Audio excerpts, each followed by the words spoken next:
Pakistan versus New Zealand पहला match Pakistan 73 run से हार गया। देखें, इस मैच में बहुत ज़्यादा गहराई में जाने से पहले, तफसीलात में जाने से पहले आपको सिर्फ इतना बताते चलें कि पाकिस्तान टारगेट चेस कर रहा था 345। पाकिस्तान का स्कोर था 249। 38 ओवर्स हो चुके थे, 38.3 ओवर्स हो चुके थे और 249 पर 3 आउट थे। बाबर आजम और सलमान अली आगा क्रीज पर मौजूद थे। पाकिस्तान को बकाया 69 बॉल्स के ऊपर 95 रन चाहिए थे, 8.4 का रन रेट चाहिए था और सारी दुनिया कह रही थी कि यहाँ से पाकिस्तान जिस फ्लो के साथ बैटिंग कर रहा है, इनके लिए सिचुएशन बहुत ही आसान है। लेकिन उसके बाद फिर वो हुआ जो क्रिकेट के एक मशहूर कमेंटेटर नासिर हुसैन की ज़ुबानी कहा जाता है कि this type of suicidal batting collapse only Pakistan can manufacture. सिर्फ पाकिस्तान दुनिया की वाहिद टीम है जो किसी भी सूरत हाल से मैच हार सकती है, ये किसी भी सूरत हाल से मैच जीत सकती है। ये सिचुएशन इनके अंदर नहीं है। वो 90s की पाकिस्तान थी जो किसी भी सिचुएशन से मैच जीत सकती थी, लेकिन ये 2015 से बाद की जो पाकिस्तान टीम है, ये किसी भी सिचुएशन से मैच हार सकती है। तो वही हुआ।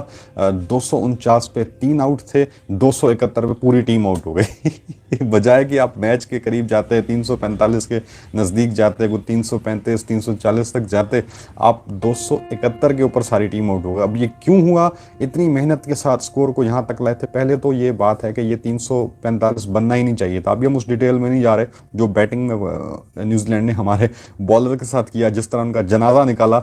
अब हम फिलहाल उसमें नहीं जा रहे, बैटिंग की बात कर रहे हैं। बैटिंग में इस टारगेट को किसी ने चांस ही नहीं दिया था, टू बी ऑनेस्ट, ना हमने ना किसी और ने।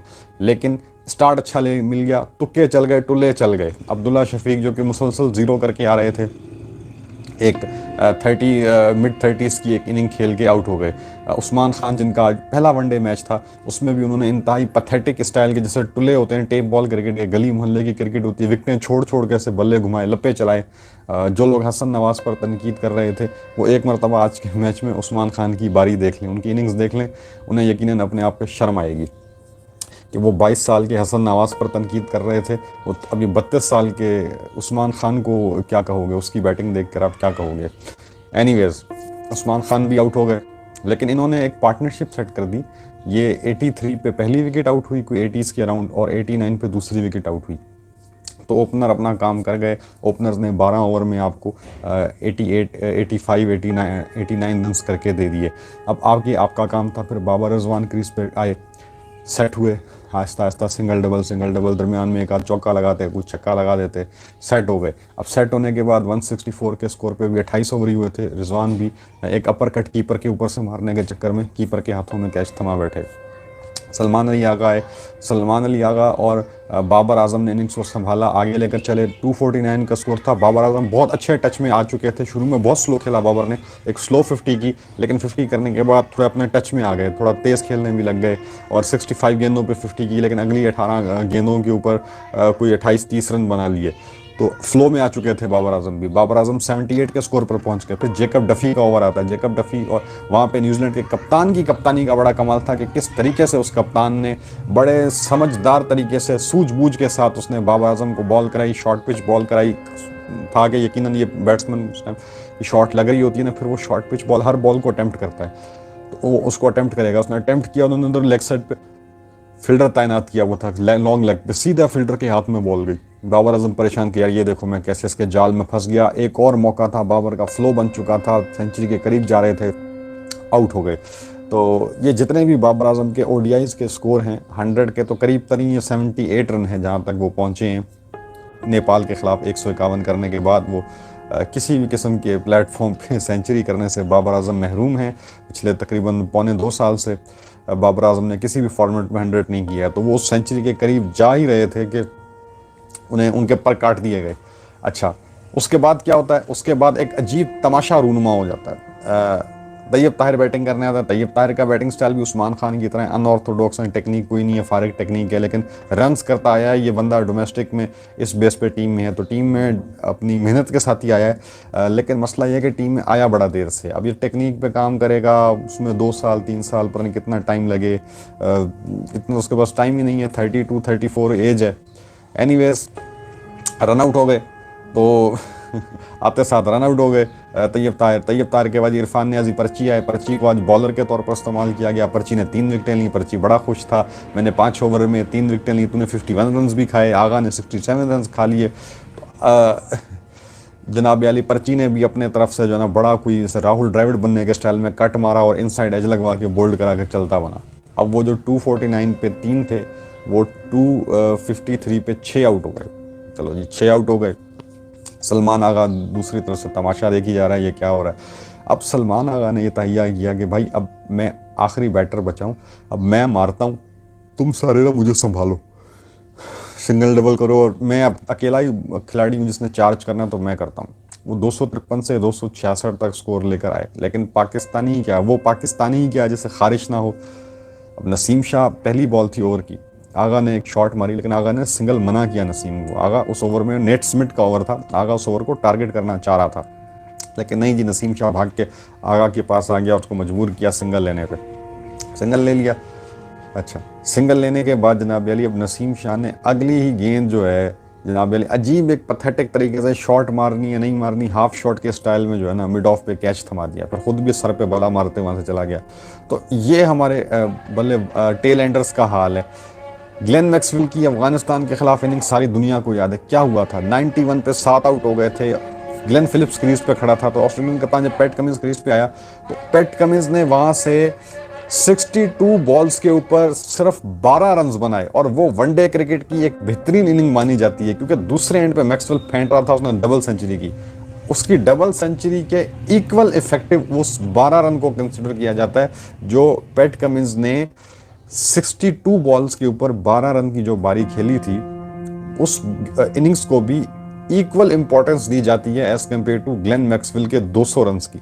क्यों? क्योंकि वो टेल एंडर था और उसने सिर्फ और सिर्फ ब्लॉक ही किया था कि मैं ओवर पूरा, बेशक ओवर पूरा ब्लॉक कर दूं ताकि अगला ओवर जो प्रॉपर जो बैट्समैन है, जो स्पेशलिस्ट बैट्समैन क्रीज में खड़ा है वो खेल सके। तो मैक्सवेल ओवर में 10-12 रन बनाता था, पैट कमिंस पूरे पूरे ओवर ब्लॉक कर देता था, चांस नहीं ले रहा था। पैट कमिंस चाहता था कि अगर आउट भी होना है तो वो आउट हो, मैंने थ्रो नहीं करनी विकेट, ताकि बैट्समैन को ये ना कह सके कि यार अगर तुम विकेट थ्रो ना करते, विकेट्स इन हैंड होती तो हम चांस ले सकते थे। तो उनका मैच को जीतना है या करीब लेकर जाना है तो बैटर को चांस दो, अपनी विकेट बचाओ, बैटर को चांस दो, बैटर को बोलो रन्स बना, हम विकेट रोकते हैं। लेकिन हमारे जो ये टेल एंडर हैं इनको खुद पता नहीं है छक्के मारने का क्या शौक है। अभी पिछले साल की बात है, पहला वनडे मैच जो था जिसमें साइम अयूब ने सेंचुरी की थी, सलमान आगा ने भी एंड तक बैटिंग की थी और पाकिस्तान को मैच जितवाया था, 83 समथिंग किया था सलमान अली आगा ने।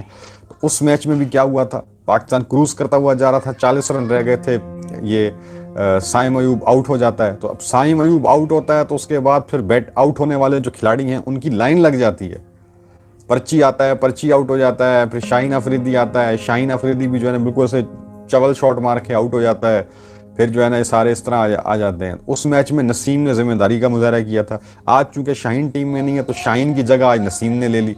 नसीम को सिंगल करने चाहिए थे या ब्लॉक करना चाहिए था, शॉट नहीं उठानी चाहिए थी। वो उठाना ना उठाना ना उठाना ना उठाना के चक्कर में हाफ शॉट में गया। आगा सिंगल भी नहीं लेना चाहता, सिंगल डिनाई किया, जबरदस्ती उससे सिंगल लिया उसने। चलो, बॉलर्स ने नहीं मैच हरवाया, लेकिन बॉलर्स जब एज ए बैटर बैटिंग करने आते हैं, as a tail ender batting करते हैं तो उनका भी जो है ना इसमें बड़ा रोल है। टीम को ये मैच हरवाने में उनकी भी कहीं ना कहीं रिस्पॉन्सिबिलिटी बनती है। नसीम की बात की, अगले आते हैं हारिस रऊफ। अब हारिस रऊफ का भी काम बनता है, तू भाई सिंगल ले, डबल कर। उसने भी जनाब अली शॉट आई है, उसने भी लप्पा हवा में घुमा दिया, आउट हो गया। अब वो 266 पे 6 थे, 266 पे 8 हो गए, मैच खत्म हो गया, मैच लिटरली खत्म हो गया। 266 पे 6 से फिर शायद कोशिश की जा सकती कि आगा सलमान अगर क्रीज पे है और उसकी शॉट्स लग रही हैं, शायद वो वहाँ से चलाता गेम को, कोई 290 को 300 तक चलाता, को 310 तक 315 तक चले जाते। फिर जो आखिर के 30-35 थे वो नसीम हारिस ये दोनों आपस में डिसाइड करके कि चलो यार हम लपे घुमाते हैं, क्या पता हमारी शॉटें लग जाएं, स्कोर ये 30-35 ही चाहिए। तो वहाँ पे टेल एंडर्स की जो है ना लप्पे घुमाना बनते भी हैं, जब स्कोर को 30-35 के अराउंड पड़ा हो या उस पर सिचुएशन है ना कि बड़ा टारगेट है, उसको फ्लो में आप चेस करते हो, उसके नज़दीक पहुंचो तो। लेकिन नहीं जनाब, इनके अंदर कहाँ सब्र है। बैट्समैन के होते हुए देखो, बैट्समैन के होते हुए अगर टेल एंडर लप्पे घुमाए ना तो फिर उसको बाहर कर दो। बेशक वो बॉलर है, उसकी कारकर्दगी बॉलिंग परफॉर्मेंस के ऊपर जज होनी चाहिए, लेकिन ये चीज़ भी इक्वल इंपॉर्टेंस है कि जब स्पेशलिस्ट बैट्समैन क्रीज पर मौजूद है तो आपको लप्पे घुमाने की क्या ज़रूरत है। आपका काम है या तो ब्लॉक करना, और अगर बन सकता है तो सिंगल लेना। हाँ, सिंगल लेने के चक्कर में आप आउट हो जाओ, एज निकल जाए, कोई आपको इल्ज़ाम नहीं देगा। ब्लॉक करने के चक्कर में आप आउट हो जाओ, कोई आपको इल्ज़ाम नहीं देगा। लेकिन अगर लप्पे घुमाते हुए आप आउट हो गए ना, छक्के मारने के चक्कर में अगर आप आउट हो गए, तो फिर आपको इल्ज़ाम बिल्कुल दिया जाएगा जैसे एक बैट्समैन को फ्लॉप होने पर दिया जाता है। चलें जी, ये तो खेल था। पर उसके बाद बेचारे जो आखिर में आते हैं, आकिफ जावेद, मोहम्मद अली, जो डेब्यूटेंट्स ही थे एक किस्म के ओडीआईज में, उन बेचारों के बस की तो थी नहीं, तो वो भी 2-3 रन के फ़र्क से वो भी निकल लिए। चलो जी, अब बात करते हैं पाकिस्तान मैच कहाँ हारा। पाकिस्तान अपनी बॉलिंग में ही मैच हार गया। पाकिस्तान ये मैच टॉस जीतने से पहले ही मैच हार गया, जब पाकिस्तान ने सिर्फ 4 फास्ट बॉलर के साथ मैदान में उतरा। पाकिस्तान में बस कोई 5वीं बॉलिंग ऑप्शन नहीं थी, कोई छठी बॉलिंग ऑप्शन नहीं थी। 5वीं बॉलिंग ऑप्शन के नाम पे आपके पास आगा सलमान था, जिस बेचारे को टारगेट किया उन्होंने, क्योंकि आपके फास्ट बॉलर ने इतनी अच्छी बॉलिंग कराई। 13 ओवर में 50 रन पे 3 विकेट आउट कर लिए। उसके बाद फिर चैपमैन और डैरिल मिचेल जो थे, उन्होंने फास्ट बॉलर को संभल के खेला, संभल के बहुत ही स्लो तरीके से जो है ना वो 50 उन्होंने अगला 50 किया, यानी कि 100 किया। तो 25वें ओवर में जाके न्यूजीलैंड ने 100 किया। 25वें ओवर में 100 करने का मतलब होता है, जब एक टीम करती है उसके 3 आउट भी हुए होते हैं, तो उसका ये मतलब होता है कि ये टीम अब यहाँ से 250 टारगेट कर रही है, 250 टारगेट कर रही है। वैसे जब 50 पे 3 थे तो 200 के ऊपर आउट भी आप कर सकते थे, 200 से अंडर भी आप आउट कर सकते थे। खैर, 100 कर लिया उन्होंने किसी तरीके से। अब पाकिस्तान ने सोचा यार 26-27 ओवर हो गए, मुसलसल पेसर लगाए जा रहे हैं, इस तरह तो 40 ओवर के बाद इनके ओवर हो जाएंगे ख़त्म, फिर हम क्या करेंगे। तो फिर उन्होंने सलमान आगा को लगाया। जब उन्होंने देखा न्यूजीलैंड में सलमान आगा आ गया है, उन्होंने कहा भाई अब गियर बदलो, और सलमान आगा का इस्तकबाल उन्होंने चौकों छक्कों से किया। अब सलमान आगा परेशान, एक ओवर किया फिर हटा दिया गया, फिर फास्ट बॉलर लगाया, लेकिन फिर ज़रूरत थी लगाने की, फिर सलमान आगा को दोबारा लगाया, सलमान आगा को फिर छक्के पड़े। अब क्या किया जाए। अब फास्ट बॉलर तो आपने 4 खिलाए, उनके 10-10 ओवर पूरे करेंगे तो 40 ओवर बनेंगे, 10 ओवर तो आपने कराने ही आगा सलमान से। अब क्या करें, 3 ओवर आगा सलमान को करवाए गए जैसे तैसे। फिर उसके बाद इरफान खान न्याजी को लाया गया, तो वो पर्ची आया, पर्ची ने जनाब अली 110 की शोएब अख्तर वाली स्पीड से बॉलिंग कराई, उसको भी छक्के चौके पड़े। ठीक है, अब छक्के मारने के चक्कर में उसको विकटें मिलने लग गई। अब यहाँ पे लोग जो है ना हमारे यहाँ जिस तरह फिर इनकी पेड कैंपेन होती है, क्योंकि पर्ची इरफान न्याजी भी साया कॉर्पोरेशन बॉय है, तो ये साया बॉयज़ जो हैं इनकी तो पीछे से फ़ैन फॉलोइंग बहुत ज़्यादा है। फ़ैन फॉलोइंग नहीं, इनकी पेड फॉलोइंग तो बहुत ज़्यादा है। तो अब वो सोशल मीडिया बातें होना शुरू हो गई कि जी इतना अहम बॉलर, इसको यूटिलाइज क्यों नहीं किया गया, इसको ये इसको वो। और भाई मेरे वो छक्के मारने के चक्कर में आउट हुए हैं। डैरिल मिचेल की विकेट ली, वो शॉट मारने के चक्कर में आउट हुआ। अपना दूसरी जो इन्होंने बैटर्स की विकेटें ली हैं, वो सब शॉट मारने के चक्कर में आउट हुए, तो उस चक्कर में वो विकेटें ले गया 3। आगा स्पिनर था, आगा आज उस अच्छी रिदम में भी नहीं था, आगा को छक्के पड़े, आगा को भी गलत हुआ।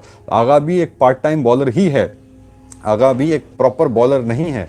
आगा को भी आप तब यूज़ करते हो जब कोई स्पिनिंग ट्रैक होता है, या जैसे दुबई वगैरह की कंडीशन है, कोई उस तरह की हैं चीज़ें होती हैं, या जब थोड़े निस्बतन कमज़ोर खिलाड़ी खेल रहे हो, ऑलराउंडर या टेल एंडर खेल रहे हो, आप आगा सलमान को चला दो। प्रॉपर बैटर्स के आगे आप आगा को नहीं ला सकते। देखा नहीं वो श्रेयस अय्यर वगैरह ने इंडिया ने चैंपियंस ट्रॉफी मैच में वो कैसे खिलवाड़ कर रहे थे सलमान अली आगा की बॉलिंग के साथ। तो आगा तो बॉलर है ही नहीं। तो आपने आगा को as a 5th specialist bowler team में डाला, आपका बेड़ा गर्क होकर रह गया। जहां आप अपनी समझदारी से न्यूजीलैंड को 200 के अराउंड आउट कर सकते थे, या मैक्सिमम 250 के अराउंड आप उनको आउट कर सकते थे, आपने अप्रॉक्सीमेटली 350 पड़वा दिया। तो आपने मैच में 100 रन ज़्यादा पड़वाए। ये 100 तो हम पाकिस्तानी कह रहे हैं। ग्रैंट एलियट जो न्यूजीलैंड के एक्स क्रिकेटर हैं, एक्सपर्ट ओपिनियन भी देते रहे हैं, और बहुत सारा इन्होंने परफॉर्मेंसेस दी हैं। इन्होंने अपनी टीम को 2015 का सेमीफाइनल जितवाया था। डेल स्टेन जैसे बॉलर के अगेंस्ट बैटिंग की थी, छक्के चौके मार के अपनी टीम को आखिरी ओवर्स में नैया पार लगाई थी और फाइनल में पहुंचाया था। फिर PSL भी खेलते रहे लाहौर कलंदर से, इनका इस तरह का बैट ड्रॉप करने का सीन बड़ा वायरल हुआ था। तो ग्रैंट एलियट आजकल ये तबसरे कर रहे हैं। तो ग्रैंट एलियट से भी जब पूछा गया, तो ग्रैंट एलियट खुद न्यूजीलैंड का बंदा है, उसने पूछा गया भाई 350 कर लिया न्यूजीलैंड ने, क्या कहोगे। तो ग्रैंट एलियट ने भी कहा कि न्यूजीलैंड ने कम से कम 80 स्कोर ज़्यादा बनाया है जो मैं सोच रहा था। यानी ग्रैंट एलियट अपने जहन में सोच रहा था कि 270 अगर यहाँ से न्यूजीलैंड बना ले तो बहुत बड़ी अचीवमेंट है। न्यूजीलैंड 270 पे पाकिस्तान को पकड़ लेगी, और वही हुआ, पाकिस्तान 271 पे ऑल आउट हो गया। तो ग्रैंट एलियट तो अपने जहन में 270 का सोच के बैठा था। वो कहता भाई 350 पहुंच गया है, 80 स्कोर ज़्यादा बनाया है जो मैंने सोचा था। अल्टीमेटली वही हुआ जो ग्रैंट एलियट ने कहा। हम तो बल्कि ये कहेंगे कि 100 स्कोर ज़्यादा पड़वाया है, पर ग्रैंट एलियट की चलो एक्स क्रिकेटर की बात मान लो, 80 स्कोर ज़्यादा पड़ा है, वो उसी 80 यानी कि 73 के फ़र्क से पाकिस्तान हार गया। तो पाकिस्तान की गलती यहाँ से थी, जब आपके पास सुफियान मुकीम स्क्वाड में बैठा है, जब आपके पास अबरार अहमद स्क्वाड में बैठा है, तो आपने इस्तेमाल क्यों नहीं किया। यार वो पागल के बच्चे हैं न्यूजीलैंड वाले, ब्रेसवेल के साथ मैदान में उतर रहे हैं, उनका कप्तान है बल्कि, तो इसी तरीके से आपके पास बॉलिंग ऑप्शन थी। अब खुशदिल शाह और फ़हीम अशरफ वैसे तो टीम में होने नहीं चाहिए, पर स्क्वाड में अगर शामिल हैं तो एक बंदे को खिला लो। अगर स्पिनिंग विकेट नहीं है, फास्ट विकेट है, तो फ़हीम अशरफ को खिला दो। वसीम जूनियर को वापस लाया, किस लिए लाया? को अंडे बेचने के लिए लाया, वहाँ पर उसको खिलाओ, ऑलराउंडर को खिलाओ। आपने स्पिन ऑलराउंडर नहीं खिलाना खुशदिल शाह, तो आप फास्ट ऑलराउंडर खिलाओ। आपके पास वसीम जूनियर है, आपके पास फ़हीम अशरफ है, ऑलराउंडर है, किस लिए खिलाओ। और तैयब ताहिर ना बॉलिंग करे ना बैटिंग करे खास तौर पे सिर्फ, और वो नंबर 6 पे खेले, पर्ची एज ए बैटर नंबर 7 पे खेले। नंबर 6 नंबर 7 पे स्पेशलिस्ट बैटर का काम नहीं है, आपको ऑलराउंडर चाहिए। आगा नंबर 5 पे खेलता है, एक पार्ट टाइमर है, छठी बॉलिंग ऑप्शन कह लो आगा को, या 7वीं बॉलिंग ऑप्शन कह लो, ठीक है। 5वीं बॉलिंग ऑप्शन आगा कैसे बन गया? आप इतने बेवकूफ़ हो, इतने जाहिल हो आप। ये टीम सिलेक्शन कमेटी इतनी जाहिल है, इतनी पथेटिक सिलेक्शन कमेटी की आज के दौर में। ऑस्ट्रेलिया में ये फार्मूला लगाया था, ऑस्ट्रेलिया की 20 से भी और टीम थी, प्लस ऑस्ट्रेलिया सीरियस भी नहीं था, वो अपने बॉर्डर गावस्कर की ट्रॉफी की तैयारियों में मसरूफ था। तो ऑस्ट्रेलिया एक फुल स्ट्रेंथ के साथ जाओ ना, ऑस्ट्रेलिया आपको लग पता जाए ऑस्ट्रेलिया क्या भला का नाम है। आप पता नहीं कौन से ख्यालों में हो, पता नहीं आप किस दुनिया में जी रहे हो। वो आपको साइम अयूब और सलमान आगा साउथ अफ्रीका में ऑप्शंस प्रोवाइड कर रहे थे, आपने जनाब वाली वाइट वॉश कर दिया साउथ अफ्रीका को। सभी दुनिया ने कहा वाह जी वाह, पाकिस्तान तो छा गया। पाकिस्तान ने पहले घर आके ट्राई नेशन सीरीज में मट्टी पलीत करवाई, फिर घर में होने वाली चैंपियंस ट्रॉफी में मट्टी पलीत करवाई। तो दुनिया कह रही है कि वो तो कैसे 2 सीरीज जीत गया था। अब बात यह है कि आपने जब क्या कहते हैं 4 बॉलर के साथ, आप कहते हो जी हमने 4 बॉलर के साथ जाना है, कि सोची इतना पैथेटिक थी। साउथ अफ्रीका वगैरह में साइम अयूब कुछ ओवर निकाल देता था, आगा सलमान बीच में टेल एंडर के सामने ओवर निकाल रहा था, फिर सुफियान मुकीम, आपने साउथ अफ्रीका की कंडीशन में सुफियान मुकीम डाला हुआ था। इधर न्यूजीलैंड में आपको क्या मुसीबत पड़ती है? स्क्वाड में फिर किस लिए रखा है भैया? 3 पेसर्स के साथ जाते, मोहम्मद अली को आपने T20 में मौका दिया, आकिफ जावेद को ODI में मौका देते, आप जाते, आप जनाब अली करके अपना नसीम शाह के साथ अटैक करते, आप उनके साथ जाते, दूसरे बॉलर्स के साथ जाते। अच्छा, यहाँ पे ये बात हुई है, अब देखो इसका नुकसान आपको ये हुआ कि आपने जहाँ इसको क्या कहते हैं 4 बॉलर इस्तेमाल किए, 5वें, अब जब 5वें बॉलर का कोटा पूरा करने के लिए आपने 118 रन खा लिए, 51 न्याजी ने, 67 जो है वो आगा सलमान ने खा लिए। तो अब उसकी वजह से आपको ना सिर्फ इन दोनों को रन्स पड़े, बल्कि आपकी टीम के जो स्ट्राइक बॉलर थे उन्हें भी आखिर में फेंटी पड़ी, क्योंकि बैट्समैन उन दोनों को मार मार के आदी बन गए, बल्ला उनका खुल गया। तो उन्होंने कहा मेन स्ट्राइक बॉलर भी आने दो, 2-4 लपेटे उनको भी देते हैं। तो वो जो 4 आपके मेन स्ट्राइक बॉलर थे, उन चारों ने बेचारों ने भी, किसी ने 5 रन, किसी ने 10 रन अपने नॉर्मल जो उनकी जो बॉलिंग रिदम थी उससे ज़्यादा ही दिए। तो कुल मिला के कोई 100 रन आपको वैसे ज़्यादा पड़े, और आपको 30-40 रन आप उनके ऐड कर लो, तो वो जो 10 ओवर हैं उसमें 118 आपको उधर से पड़े, और उन 10 ओवर की पिटाई की वजह से 40 रन आपके एक्स्ट्रा बने। तो आप ये कह सकते हो कि उन 10 ओवर में आपको पड़े 160।